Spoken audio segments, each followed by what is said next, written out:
So the first time I went to Israel, our guide took us, we were going all through Israel, and we ended up in Jerusalem, okay? And so we were up on the Mount of Olives, and we looked down, and below us was Gethsemane, and then around the corner was Golgotha, and then you went up and there was the temple and the city, you know, of David and Jerusalem, all that. So we were at the Mount of Olives. I got to ride a camel, it was fun. And we went past several things, and by the time we got down to Gethsemane, it was getting to be dark. It was dusk. And our guide pointed and he said, that is where Jesus sweat drops of blood, and he prayed before he was taken away to be crucified. And this is the path that he took to be crucified. And he said, I'm not a special person. I don't do miracles. I don't heal people. I'm not amazing, which I disagree. I think he is amazing.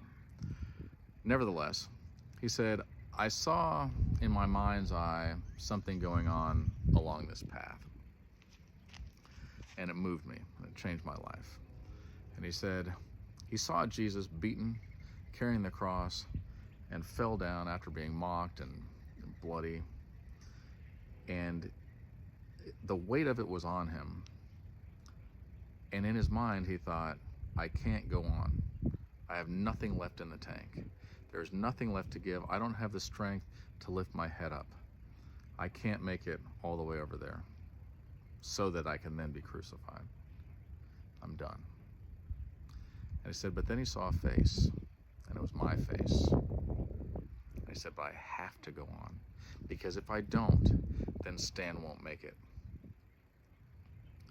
And he goes, don't think I'm special. He saw your face too. That was a life-changing moment for me. Then the next day, we got up and we went to where Jesus was buried. Okay, there was a vineyard owned by Joseph of Arimathea, and there was a place hollowed out in the rock, and the stone had been rolled away.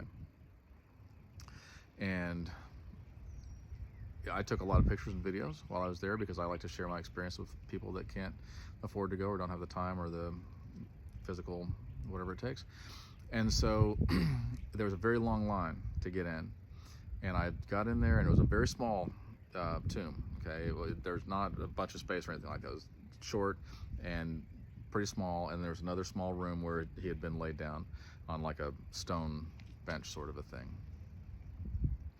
And I went in, and I went picture, picture, picture, picture, picture, picture, and in my head I thought, there's not much to see here. I need to get out of the way so that other people can come and have a turn. And as I thought this, which was an immature thought in retrospect, I turned around, and the door had been swung all the way open, and there was a sign on the door, and it said, he is not here, for he is risen. And it took my breath away, because I was thinking that, and it was like, yeah, there's nothing to see here, because he already rose from the dead. And it happened right here where you're standing. This is where he was laid to rest, and this is where he rose again from the dead. After 3 days of going down to fight hell and conquer hell, he rose again from the dead right here.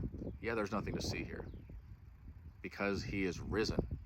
And one day, because of what he did, you will rise too. Took my breath away. Love you guys. Happy Easter.